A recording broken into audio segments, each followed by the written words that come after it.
variopinto reino animal, los simios son exteriormente los más parecidos a los humanos. ¿Descendemos de ellos? ¿Somos un eslabón más de la cadena de mamíferos evolucionados? Pocas teorías científicas han desatado tan apasionados debates como la de la evolución. No era para menos. La gente entendió que venimos del mono, y muchos lo tomaron y lo toman a mal. Destroza el ideal que se forjaban de dignidad humana. Descender de un animal inferior. El problema de fondo era, ¿dónde queda el alma? El libro publicado por Darwin en 1859 sobre el origen de las especies nada decía del ser humano. Pero se dio por supuesto que el hombre quedaba incluido en la cadena evolutiva. Más tarde, en 1871, apareció su ensayo sobre el origen del hombre y este atizó más la controversia. Darwin no reconocía ninguna diferencia fundamental entre las capacidades intelectuales del hombre y de los mamíferos superiores. Tras considerar el lenguaje, el pensamiento abstracto, el sentido moral y la religión, concluía que hay diferencias considerables entre el hombre y los animales superiores, pero son solo diferencias de grado, no de especie. Sigmund Freud, padre del psicoanálisis, llegó a decir que la ciencia despojó a la humanidad del ingenuo amor que se profesaba a sí misma. Primero la Tierra dejó de ser el centro del universo. Luego la biología le arrebató el privilegio de haber sido especialmente creado, relegándole a descendiente de animal. Se iba a poner de moda el destronamiento del hombre. Había que bajarle del pedestal que se había erigido y reducirlo a un animal más evolucionado que otros, pero poco más. ¿Es eso correcto? ¿Qué opinan los zoólogos? Lo primero como zoólogo que hay que tener en cuenta es que el hombre actual, el Homo sapiens que vive hoy día, nosotros, y el chimpancé están en el mismo punto evolutivo cada uno. Les ha pasado el mismo tiempo a los dos. Esto es lo primero. Y uno está en un sitio preguntándose de cómo es el otro. Pero el otro no se pregunta cómo es el primero. Un anatómico, un zoólogo que se dedique a vertebrados, puede distinguir perfectamente uno de otro y se ve claramente que son seres muy diferentes. En las facultades de medicina solía estudiarse el cerebro de gato, pues parece una fotocopia reducida del cerebro humano, más similar incluso que el de los chimpancés. ¿Qué diferencia al hombre del gato? El gato sigue haciendo lo mismo que hacía hace miles de años. El hombre ha desarrollado culturas, ha desarrollado tecnologías, ha desarrollado extraordinarias capacidades, ha sabido solidarizarse con los demás, crear sociedades, formar sociedades. Los gatos no forman sociedades, no han hecho nada distinto, siguen cazando pájaros y ratones. No conocemos animales que hagan ciencia. Eso requiere inteligencias que solo nosotros poseemos. Los animales pueden tener inteligencia en el sentido de capacidad de resolver problemas, pero siempre ven el medio y las cosas que les aparecen desde sus propios intereses, determinados por su instinto. Para la oveja, la hierba es algo que se pasta. Para el lobo es algo de lo que se huye. Pero nunca se interesa por la naturaleza de la hierba, ni por la naturaleza del lobo. Lo característico del hombre, sin embargo, es que busca el saber, necesita situarse en la realidad. Y esto lo ha hecho de muchas maneras, de maneras míticas y también de manera científica, racional. ¿Hay pues discontinuidad entre nuestros antepasados irracionales y nosotros? La discontinuidad entre el hombre y los animales, sobre todo entre el hombre y los animales más próximos a él, los primates, los monos antropoides, es bastante clara si hacemos un análisis de cuáles son las capacidades de unos seres vivos y otros. El hombre tiene una capacidad de pensamiento simbólico, de pensamiento inteligente y sobre todo tiene una capacidad de comportamiento moral y una capacidad de verse a sí mismo como objeto, es decir, de autoconcebirse a sí mismo, de tener autoconciencia. Esas prestaciones claramente no tienen ningún animal, por muy evolucionado que sea. Todos estos ámbitos de la existencia humana el mismo razonar, el dialogar, la amistad, la solidaridad, el perdonar, el agradecer, son actos que ponen de manifiesto que el hombre no se puede reducir a pura biología. Y si el hombre no es reductible a pura biología, el hombre se plantea también quién es. Y si no es reductible a pura biología, el hombre no puede ser explicado simplemente con las ciencias biológicas. ¿No tenía, pues, razón Freud? Que la Tierra dejara de ser el centro del mundo, nunca lo fue, no modificó lo que realmente somos. Y nuestra posible proveniencia del simio nada añade a lo que ya sabían los antiguos filósofos griegos, que somos animales políticos. Más aún, éticos. Sócrates es el primer filósofo que descubre que el hombre tiene una diferencia, que no se considera el hombre como perteneciente totalmente a la naturaleza. Y eso lo descubre considerando a la moralidad. El hombre tiene un alma. ¿Qué es el hombre? Y Sócrates dice, hay tres posibilidades. El hombre es su cuerpo, el hombre es su alma, el hombre es el conjunto de alma y cuerpo. Y al final de la discusión concluye diciendo, el hombre es su alma. Las crías de los animales generalmente se valen por sí mismas al nacer. El primer bebé humano nació indefenso ante el predador. ¿Cómo logramos, pues, sobrevivir? La cadena reproductiva no se interrumpió, pero no se interrumpió porque los bebés cada vez más inermes fueron cuidados y fueron hechos viables en medio de las dificultades. Y eso solo se puede hacer con la división del trabajo. Es decir, la madre cuidaba a las crías, las hacía viables, contribuía a darles un ambiente íntimo, reglamentado, cuidadoso, ordenado, indicando las jerarquías, indicando lo que se puede hacer y lo que no se puede hacer. Igual que el animal, el hombre forma parte de la naturaleza, pero la trasciende, es capaz de conocerla y de transformarla, a veces para bien, a veces para mal mediante la contaminación. Otra contaminación más grave es la de quienes degradan al hombre por debajo de su dignidad. Privarnos del sentido trascendente de la vida impide nuestra realización más profunda. Reconocer la dignidad humana no es construirse un pedestal, no es soberbia, es un deber ético coherente con el progreso científico. La arrogancia podría darse cuando desde la ciencia biológica se pretende definir quiénes somos.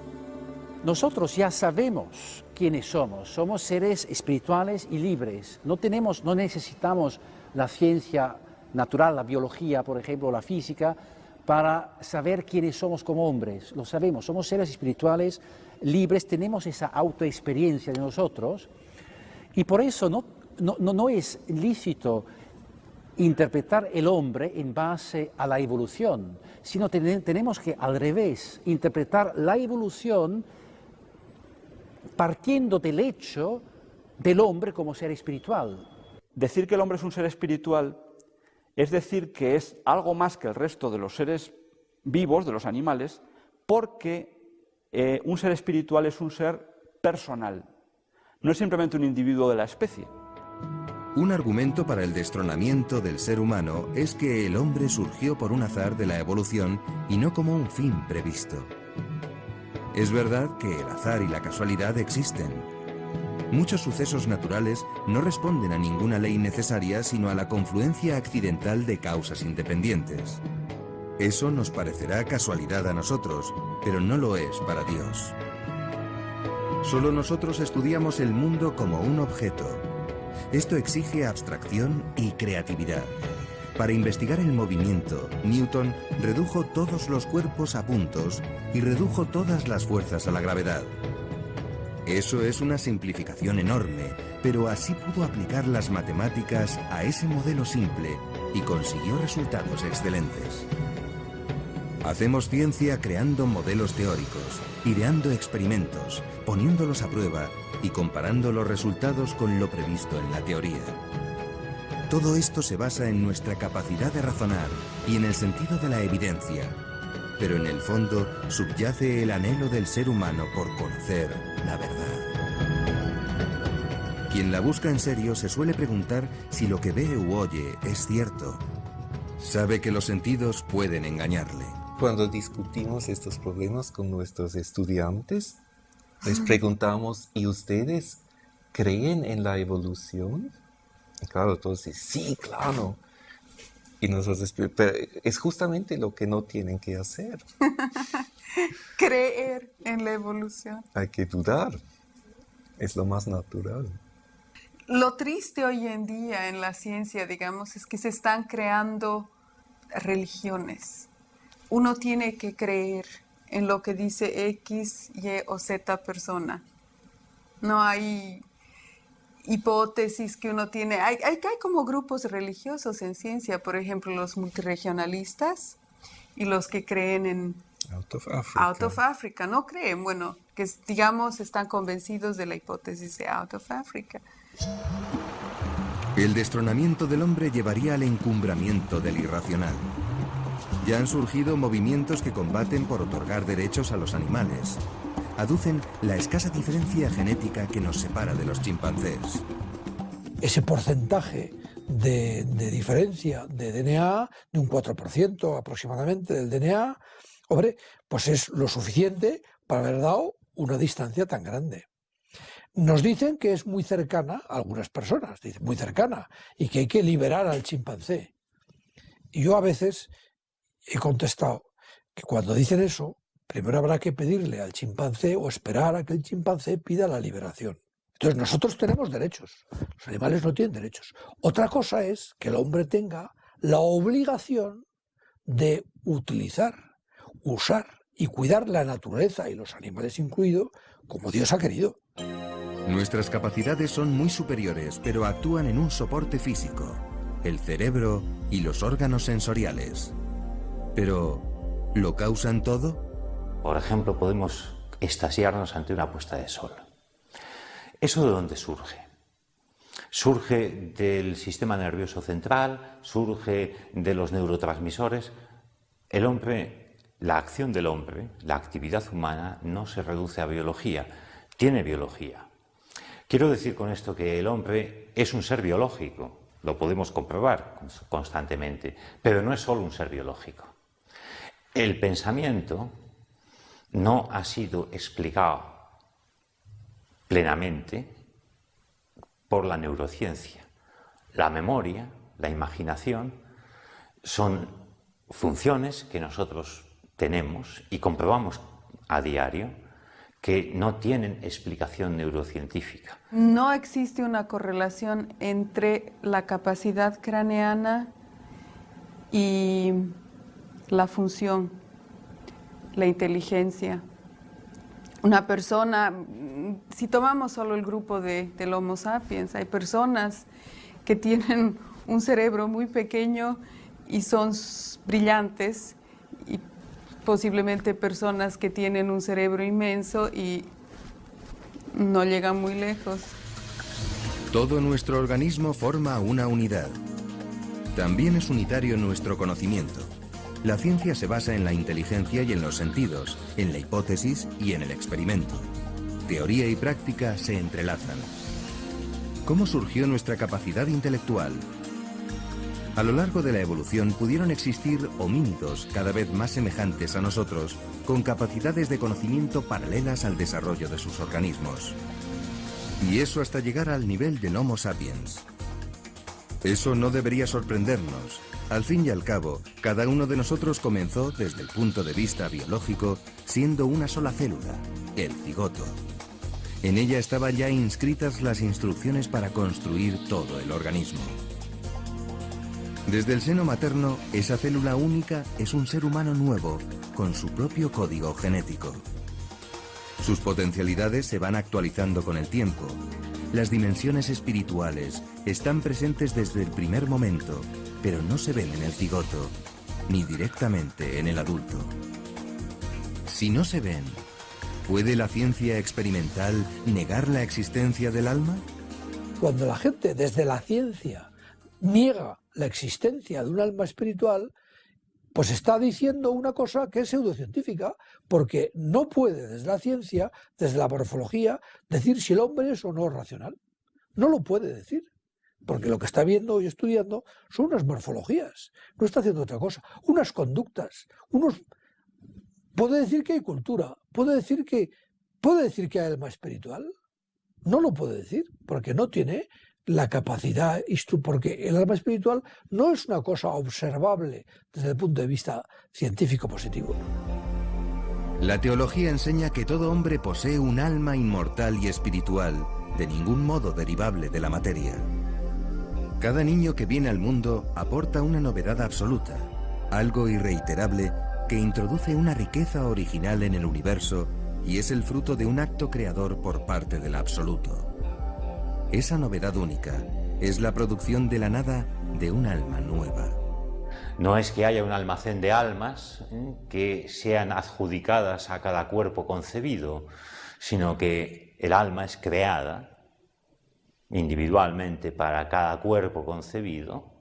En el momento en el que hay unas condiciones biológicas que especifican que aquello es un nuevo ser de la especie humana, un alma que ya es inmortal porque ya es una sustancia espiritual que no puede corromperse. Lo que se corrompe es el cuerpo. El alma del bebé no se encontraba contenida en el cosmos antes de su concepción. Las bestias, en cambio, estaban encerradas potencialmente en realidades ya existentes, con su cuerpo y alma animal. La cantidad de ser del universo, por así decirlo, no se incrementa por el nacimiento de los animales o por la fabricación de cosas, pero aumenta de manera radical con la creación de una nueva alma. No es imposible que muchos de nuestros antepasados poseyeran de modo incompleto las capacidades biológicas y humanas que solamente han llegado a existir en el hombre moderno. Este Homo sapiens sapiens existe desde hace unos milenios, aunque algunos opinan que ya el Homo habilis poseía nuestras capacidades humanas fundamentales. ¿Qué es lo que el ser humano comparte con las especies vivas del universo? ¿Qué es lo singular del hombre, lo que le distingue y caracteriza? Establecer semejanzas y diferencias biológicas entre especies es tarea de zoólogos, pero la zoología no agota todos los aspectos del hombre. Nos dirá que el hombre es un ser bípedo. Y esta bipedía es otra cosa que no es nada especial en la naturaleza. Estamos rodeados de organismos bípedos. Todos los aves son bípedos. Y había también primates, había hominoides, monos antropomorfos que ya eran bípedos en el Mioceno, 10, 15 millones de años atrás. Como Oreopithecus, por ejemplo. El hombre es un ser bípedo que tiene manos. Pero, ¿para qué sirven las manos? Eso nos remite a su modo de vida, a su estructura familiar. Pero quedan aún muchos enigmas por esclarecer. La vida familiar y social del Homo sapiens sapiens no se concibe sin el lenguaje y las palabras. Para hablar no bastan los órganos fonadores. Hay que tener algo que decir. Y para eso es preciso pensar. Eso a su vez requiere inteligencia. Así se cierra el círculo. Aristóteles sostenía que el hombre tiene manos porque piensa, porque posee nous. El hombre es, pues, un animal racional. El Homo sapiens sapiens piensa, conoce la realidad como es, en su totalidad. No está determinado en su comportamiento. Es dueño de sus actos. Y ese señorío se llama libertad. Porque es libre, puede amar. Cuando tú amas a alguien, puedes respetarla, a ella o a él, su vida. Considerar a otras personas como más importantes incluso que uno mismo. Esto es amor verdadero. Es algo que sobrepasa totalmente cualquier enfoque científico y que es la base de la dignidad humana. Ese amor que busca el bien del otro es la base de la familia que ha permitido que nuestra especie haya sobrevivido hasta hoy. El amor auténtico es libre. Amor y libertad crean cultura e historia, transforman el mundo. Pueden moldear lo exterior y lo interior del hombre. La interioridad humana posee una riqueza de la que no gozan los animales. La relación de una oveja con otra oveja es esencialmente distinta de la relación de un hombre con otro individuo de su especie, incluso si se trata de dos gemelos univitelinos. Tienen exactamente el mismo ADN, no son dos seres clonados, son dos seres exactamente iguales genéticamente. Los seres clonados no lo son. Durante las primeras fases de su existencia no los distingue nadie. Sin embargo, sus decisiones son absolutamente independientes y libres. Sus almas no son gemelas. Somos los seres más individuales del universo. Todos rechazamos las etiquetas que nos intentan colocar. El Homo sapiens sapiens no solo vive una vida biológica, sino que escribe su propia biografía. Sorprendentemente, nuestra individualidad en sentido biológico la debemos a los mecanismos de la evolución. Si no hubiera ninguna variación genética que contribuyera a la evolución, por supuesto, todos los organismos de una especie estarían clonados. A eso le llamamos ahora clones, idénticos. El materialismo niega las dimensiones específicamente humanas por no ser materiales. Pero los seres puramente materiales son incapaces de conocimiento intelectual. ¿Demostración? Tomemos la palabra león, por ejemplo. En 2 sílabas englobamos características diferentes que poseen muchos seres distintos. Y se aplica a todos ellos por igual. Ninguna realidad material puede encerrar una significación así. Hombres y mujeres poseemos ese valor incalculable llamado dignidad que hace a cada uno irreemplazable. ¿Pero qué ciencia estudia la dignidad? Tú no puedes reducir la dignidad humana al hecho de tener un cerebro. No la puedes reducir al hecho de que tenemos un sistema nervioso muy complejo.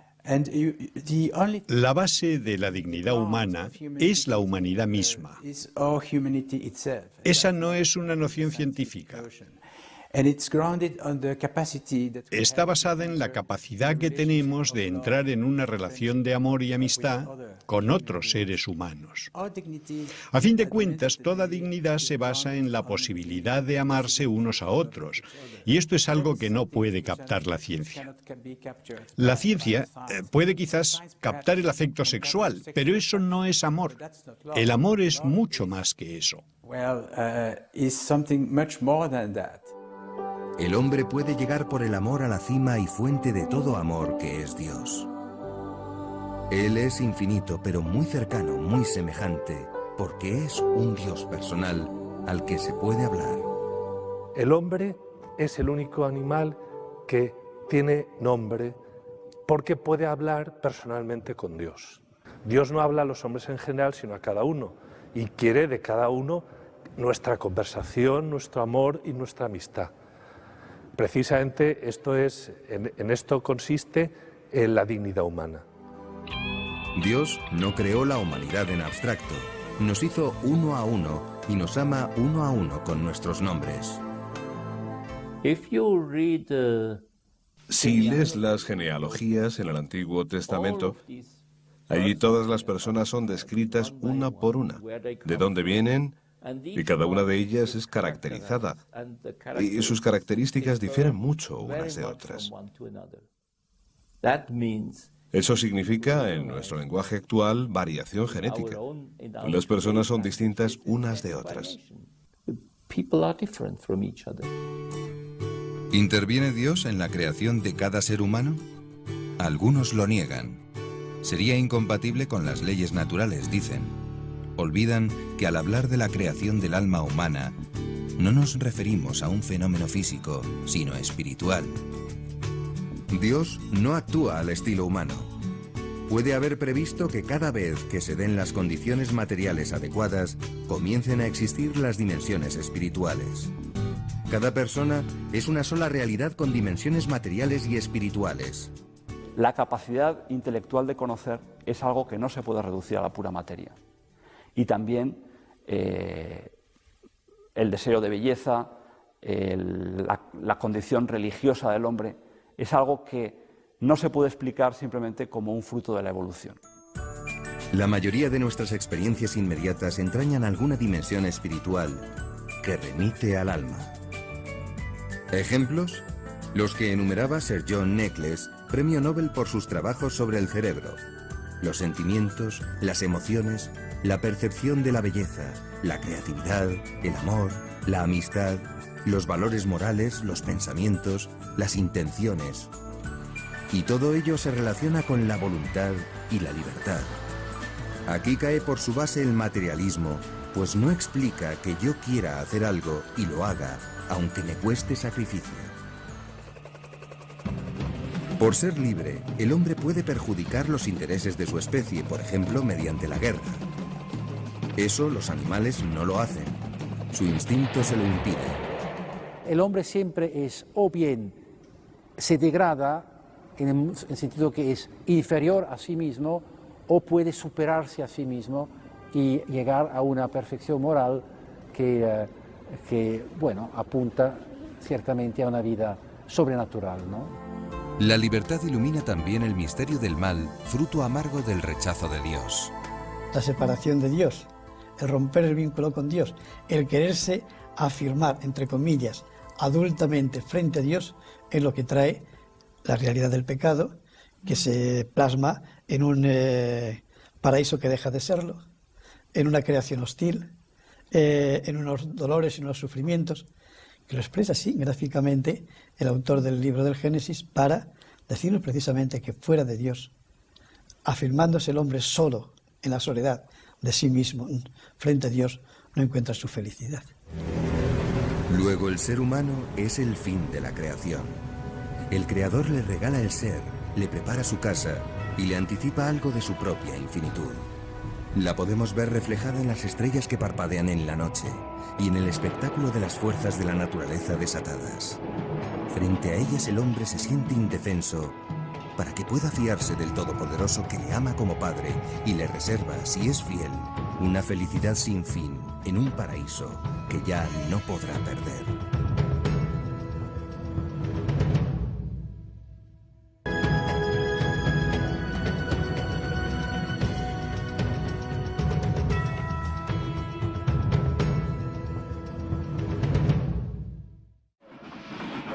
Estos trenes van a chocar estrepitosamente en el desierto.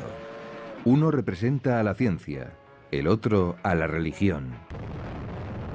Esta curiosa farsa se escenificó a bombo y platillo en Estados Unidos en 1925. Reflejaba, de un modo un tanto chocante, el debate de entonces. Un debate mal planteado. 1961. El primer hombre en volar al espacio es Yuri Gagarin. Durante la órbita comentó: "Aquí no veo ningún dios". Esa es, al menos, la frase que le atribuyó el dictador soviético Khrushchev. Aprovechaba el éxito de la ciencia para su propaganda atea. El comunismo se hundió, pero el viejo enfrentamiento entre la ciencia moderna y la fe sobrevive. ¿Son acaso incompatibles?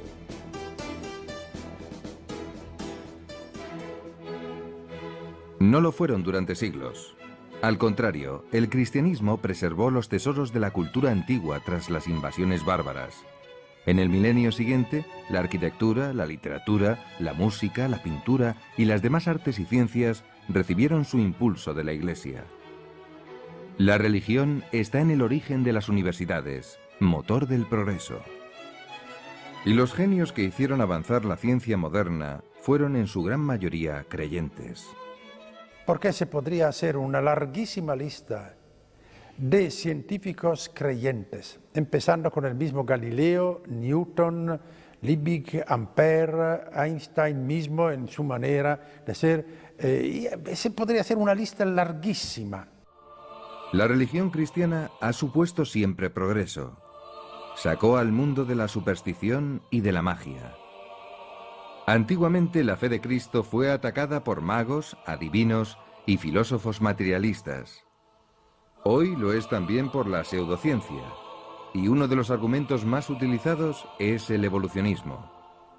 Se plantea la vieja pregunta: ¿somos seres puramente materiales? ¿Surgimos como resultado de fuerzas ciegas? ¿Acaba nuestra vida con la muerte sin más finalidad que la que cada uno quiera darle?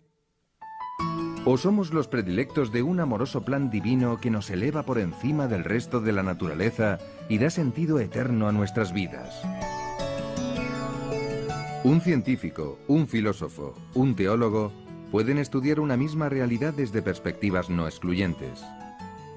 Tú puedes, por supuesto, estudiar un ser humano científicamente, como un conjunto de células, como un conjunto de órganos, y observar científicamente el funcionamiento de estos órganos. Puedes estudiar científicamente el cerebro, etc.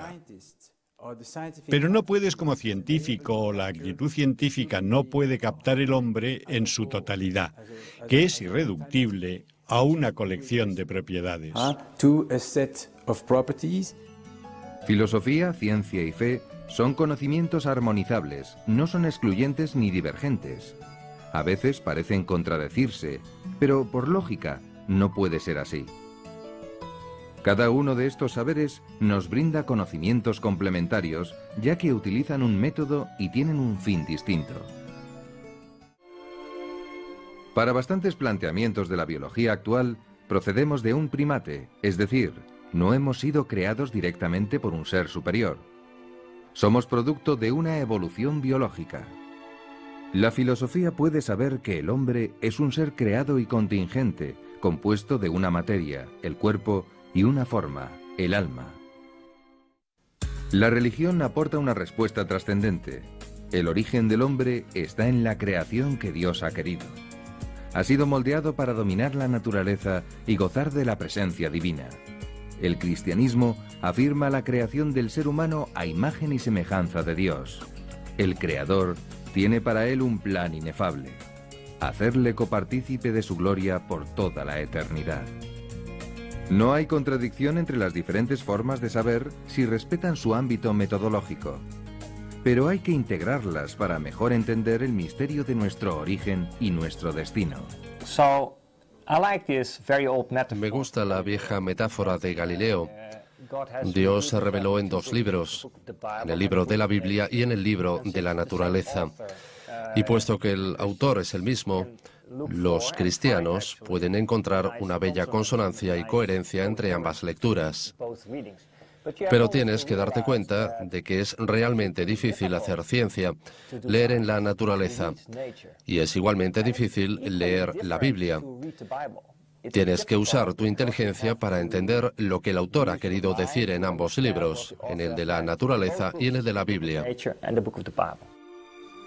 La biología no dispone de herramientas metodológicas para negar la existencia del alma.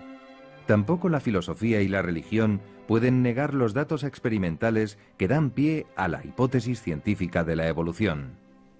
Yo y mucha otra gente entiende que la evolución, de hecho, es la principal creación de Dios para crear diversidad a lo largo de la historia del planeta. Es mucho más, en términos humanos, es mucho más inteligente, más Dios, un Dios que en vez de ir creando especie a especie cada vez que necesita una, es capaz de, en un solo acto creador, darle el dinamismo necesario, o incluso que eso ya lleve el mecanismo que va a generar toda la diversidad en miles de millones de años. Y ese mecanismo es la evolución. ¿Puede la ciencia natural demostrar la no existencia del alma humana? No. La inmortalidad del alma, el alma humana, todo eso no son cosas que tienen que ver con la biología. Por lo tanto, desde la biología ahí no podemos entrar. No podemos entrar porque el método científico no nos lleva a eso. El hombre tiene otras dimensiones, además de la científica. En el momento en el cual yo pretendo que una ciencia sea la llave para interpretar el todo, en este mismo momento estoy dejando el terreno de la ciencia. En este mismo momento estoy adoptando una actitud anticientífica. Entonces, el reduccionismo es anticientífico. La ciencia puede, debe e intenta descubrir poco a poco ese plan que está en las leyes de la naturaleza, pero no llega nunca a descubrir, a penetrar los planes divinos, porque están en un nivel distinto. Es el nivel trascendente, es el nivel metafísico. No se contradicen porque explican distintas dimensiones de la realidad. Nunca hubo oposición entre fe y razón, siempre hubo oposición entre dos fes. La fe cientista, por decirlo así, y la fe religiosa. Ese conflicto sí es verdad, el otro no. Las religiones y culturas antiguas han recurrido a mitos para explicar nuestros orígenes. Unas son panteístas o emanacionistas, dualistas o gnósticas, deístas o materialistas. Más allá de su diversidad, comparten la aspiración universal a descifrar el enigma de nuestra presencia en el mundo. La revelación de la Biblia supera los mitos, la idolatría y el politeísmo. Jesucristo la lleva a su perfección.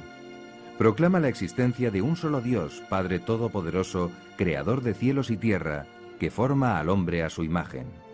El hecho de la creación, como aparece relatado en el Génesis, no quiere decir también, cuando habla del hombre a imagen y semejanza de Dios, que es interlocutor de Dios, que puede hablar con Dios, que puede hablarle a Él, que puede invocarle a Él. Hay mayor grandeza, hay algún ser creatural que tenga esa grandeza de hablar directamente con Dios. El plan paternal de Dios sobre el ser humano responde de modo sublime a las eternas preguntas. ¿De dónde venimos? ¿A dónde vamos? ¿Cuál es nuestro origen y nuestro fin?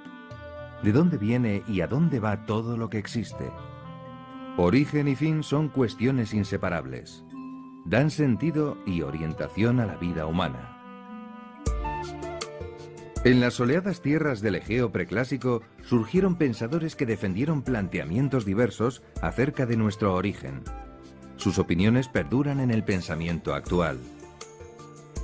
Unos admiten dimensiones espirituales, un Dios creador, el alma humana y la vida después de la muerte. Es la tradición de Sócrates cultivada por Platón y Aristóteles. El cristianismo le dio nuevas dimensiones y de esas raíces surgió la civilización occidental. Otros, por el contrario, lo reducen todo a fenómenos materiales. Los materialistas antiguos, como los atomistas o los epicúreos, pensaban que se podía entender al ser humano como un agregado de átomos y por lo tanto se podía entender la realidad simplemente como una recombinación de lo que ya hay, sin que aporte nada nuevo. Aristóteles aborda la evolución en el segundo libro de su Física, al describir sus famosas 4 causas. Estas son la causa material, de qué está hecho algo; la causa formal, su forma o su esencia, aquello que algo es; la causa eficiente, de dónde proviene la acción y el cambio; y la causa final, aquello en vistas a lo cual se hace algo, o sea, el fin. En una bola de golf, por ejemplo, su causa material es la celulosa, la causa formal su diseño, su idea y todas las leyes físicas que nos permiten dar esa forma a la celulosa. La causa eficiente de su movimiento sería el impulso que recibe por parte del jugador, y la causa final, el propio uso que se le da en el juego del golf. Si un inexperto introduce la pelota en el hoyo, ¿será la casualidad la causa de su acierto? En un cierto sentido, sí, pero en realidad la causa sería la velocidad adquirida, el viento, la fuerza del golpe, aunque para ese jugador hayan sido resultado del caso y no de su control y habilidad.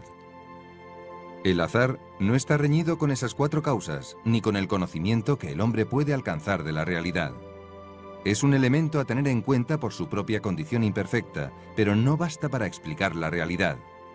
Aunque para el ser humano ese azar puede responder a causas ignoradas por él, para Dios supone el cumplimiento de su providencia amorosa.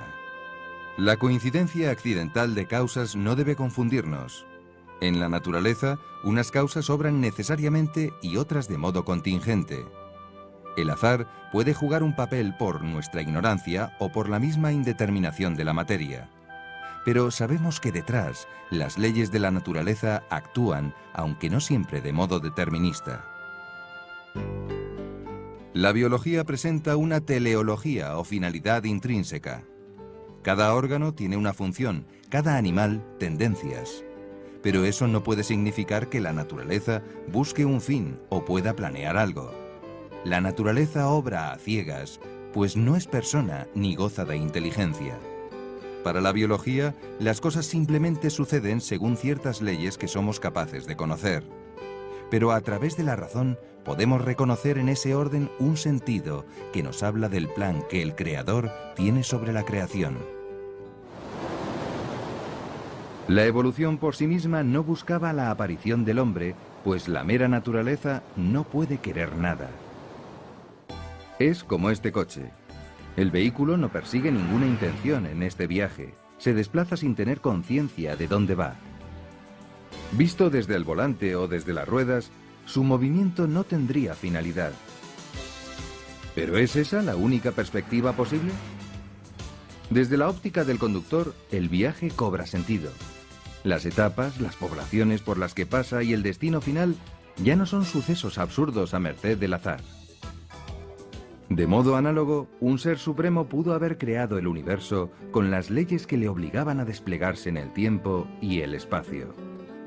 Al ritmo querido por él, con las etapas pensadas por él, con el resultado final deseado por él. ¿Qué resultado? La aparición de seres como nosotros, capaces de amar a su Creador y gozar eternamente de él. Pero esto no es ciencia. Lo sabemos por la fe revelada. Durante siglos, las ideas de la filosofía clásica se utilizaron y armonizaron con el cristianismo. Esta armonía se rompe con el desarrollo del inmanentismo moderno a partir del siglo XVII. Algunos materialistas tratan de justificar su postura rentabilizando a su favor el progreso de las ciencias. La ciencia experimental moderna desplazó la Tierra del centro del mundo. Pasamos a ser un planeta más en la órbita del Sol. Ni esos ni otros muchos descubrimientos ulteriores afectaron a la revelación cristiana. Para los militantes del materialismo relativista, la evolución ofrece una nueva oportunidad. Darwin es su ariete. Descendemos del mono, por tanto, falsa conclusión, el hombre y todo lo demás es materia. No hay en él alma, ni trazas de un plan divino. Pero, ¿es verdaderamente científico negar lo sobrenatural? No lo es. Como su propio nombre indica, la ciencia natural estudia el mundo natural. No capta lo que cae fuera de la esfera material. Sus métodos, combinación de matemáticas, teorías, aparatos y experimentación, son sordos y ciegos frente a las realidades espirituales. No solo frente a lo sobrenatural, sino también frente a todo cuanto se refiere a la capacidad humana de descubrir, con su inteligencia y voluntad, el valor y el sentido de la realidad. Y sin embargo, la ciencia misma, puesto que es fruto de la inteligencia humana, posee dimensiones que van más allá de lo meramente material. La racionalidad del mundo, el orden y la belleza de las mismas leyes de la naturaleza nos hablan de una dimensión que no es puramente material y que constituye el fundamento de la misma ciencia. Cuando un materialista pues intenta salir, podríamos decir, de su entorno e intenta pontificar, vamos a decirlo así, sobre actividades o sobre hechos o sobre conocimientos que no entran dentro de lo que puede ser experimentable u observable dentro de su campo de actividad, pues está haciendo algo que es salirse de su ciencia. Del mismo modo puede ocurrir lo contrario, que es negar los hechos científicos o los datos de la ciencia desde el punto de vista de la filosofía o desde el punto de vista de la teología. Es otro comportamiento absurdo. La ciencia desde el siglo XVII indaga la composición del mundo y cómo funciona, es decir, busca las causas materiales y eficientes. Pero nuestra experiencia no se limita a ellas y nos da a conocer otras dimensiones de la realidad, como el sentido, el bien o la justicia, que forman parte imprescindible de la realidad. Platón ya fustigó esa miopía. En su libro El Fedón, recrimina a los mecanicistas que solo ven las causas material y eficiente. Estas no explican la finalidad. El viejo mecanicismo, alentado por los éxitos de la ciencia, se fue transformando en cientifismo, en absolutismo científico. Hace 100 años, la ciencia, más bien, digamos, la pretensión de la ciencia de ser la única competente para responder a las preguntas del hombre, venía por la línea de pensar que la ciencia era capaz, creía que podía ser capaz en un próximo futuro de dar respuesta a todas las preguntas, incluso resolver el problema de la muerte, o el problema de la justicia, el problema de la abundancia, el problema de la enfermedad. Más recientemente, digamos, en los últimos años, la ciencia en ese sentido está más desengañada, puesto que sabe que hay gran cantidad de preguntas que ella no va a responder. Más bien, la pretensión va en el sentido de decir, aunque existen esos enigmas son absolutamente indescifrables y si nosotros no los podemos responder, tampoco la filosofía, tampoco la religión podrá hacerlos. Ese es el absolutismo científico que actualmente padecemos. La ciencia experimental puede poner entre paréntesis las dimensiones espirituales que su método no alcanza. Ese método podría llamarse materialista. Es un materialismo metodológico, neutro. El método de la ciencia por sí mismo no es cristiano ni es ateo. Es un método para estudiar el mundo material como lo conocemos. Ciencia y religión no están en conflicto, en mi opinión. Básicamente hay dos visiones diferentes del mundo. Una laica, atea, y una cristiana, casi generalmente teísta. En ambos casos pueden mirar el mismo hecho y tratar de ver si encaja en su cosmovisión. Y la ciencia en sí misma encaja muy bien con la visión cristiana del mundo. El método científico experimental no alcanza a descubrir, y menos a comprender la dimensión espiritual del hombre. Y parece que únicamente pueda ser comprendido el hombre desde las tesis de la ciencia. Pero las tesis de la ciencia dan razón del hombre mismo, de las preguntas que el hombre se plantea sobre la vida y sobre la muerte, sobre su origen y su destino. Las tesis de la ciencia pueden responder a esa gran cuestión que el hombre se plantea sobre qué sentido tiene todo. Y entonces, ahí enseguida uno dice, no, tiene que haber una razón. Tiene que haber una razón que ordene todo esto.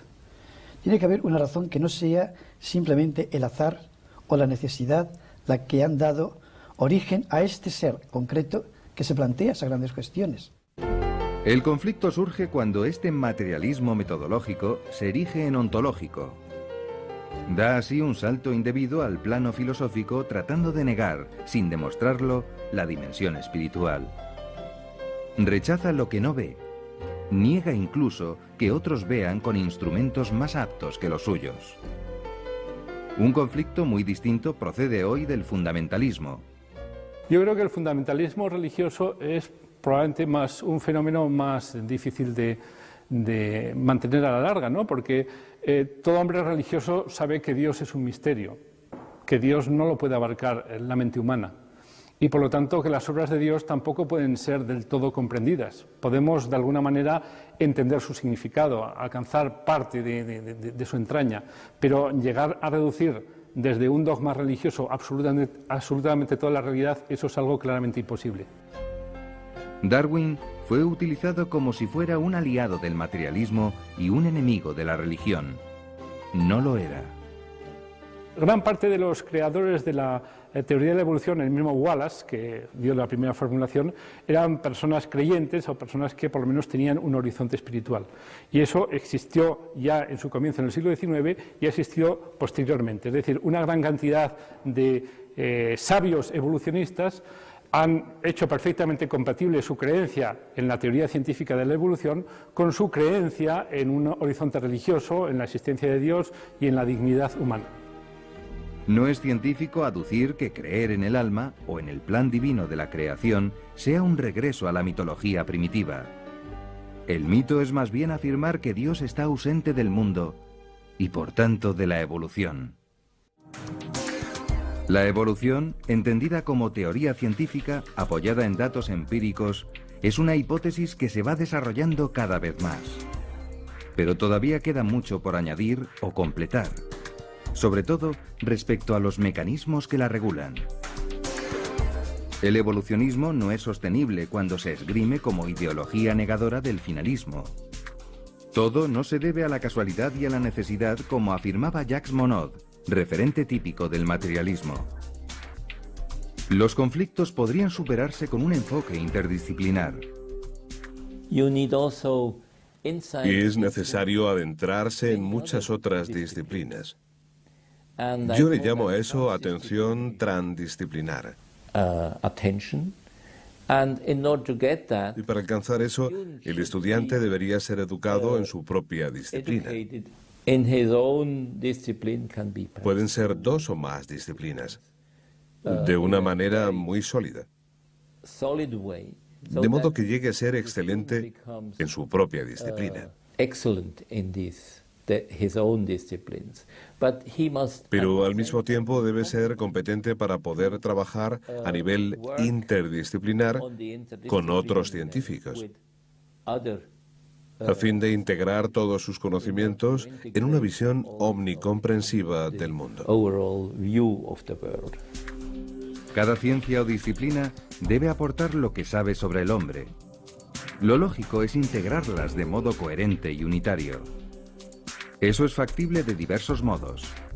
Se pueden tratar los problemas científicos añadiendo reflexiones filosóficas y teológicas. O se puede partir de la perspectiva filosófica o teológica teniendo en cuenta los datos científicos. Si todavía surgen desencuentros entre ciencia y religión, no se puede culpar de ello a la Iglesia Católica. Esta nunca condenó la evolución. Al contrario, valora altamente las investigaciones científicas que, según dice el Catecismo, han enriquecido magníficamente nuestros conocimientos sobre la edad y las dimensiones del cosmos, el devenir de las formas vivientes y la aparición del hombre. Estos descubrimientos nos invitan a admirar más la grandeza del Creador, a darle gracias por todas sus obras y por la inteligencia y la sabiduría que da a los sabios e investigadores. Las consecuencias para la humanidad son muy distintas según se opte por una ciencia con Dios o sin Él. La ciencia, abandonada a sí misma o en manos de quienes carecen de la luz de la fe, puede llegar a convertirse en un coto cerrado y hostil a la Iglesia. De ahí la responsabilidad de los cristianos de santificar el mundo de la ciencia, contribuyendo a su verdadero progreso. La realidad es maravillosa e inagotable si engloba también lo espiritual. Por eso, la evolución está lejos de ser la única fuente de conocimiento sobre nuestro pasado y nuestro futuro. En el cuerpo humano coexisten la función respiratoria, la digestiva y la locomotriz. ¿Quién osará decir que son incompatibles? Del mismo modo, Dios ha dotado al hombre de otras capacidades perfectamente compatibles: el saber científico, el filosófico y el religioso. Hay un saber científico y, más aún, otro filosófico primario que todos pueden alcanzar. Pero solo la religión, que es como el respirar del alma, es asequible hasta al más humilde. Todos, en efecto, están invitados a la santidad, es decir, al cielo. En el plano espiritual, la sabiduría es el primero y mayor de los 7 dones del Espíritu Santo. Es la capacidad de juzgar según la medida de Dios. Es un conocimiento nuevo, impregnado de caridad, de amor. En el atardecer de la vida, nos dice San Juan de la Cruz, seremos examinados en el amor. Si éste falta, vana es la sabiduría del mundo. Iluminado por el don de sabiduría, el cristiano ve las realidades del universo en su verdadera perspectiva. Nadie mejor que él es capaz de valorar la creación. Ante ella se extasiaba San Francisco en su radiante cántico de las criaturas. Alabado seas, mi Señor, por el hermano sol, por la hermana luna y las estrellas. En el cielo las formaste claras y preciosas y bellas.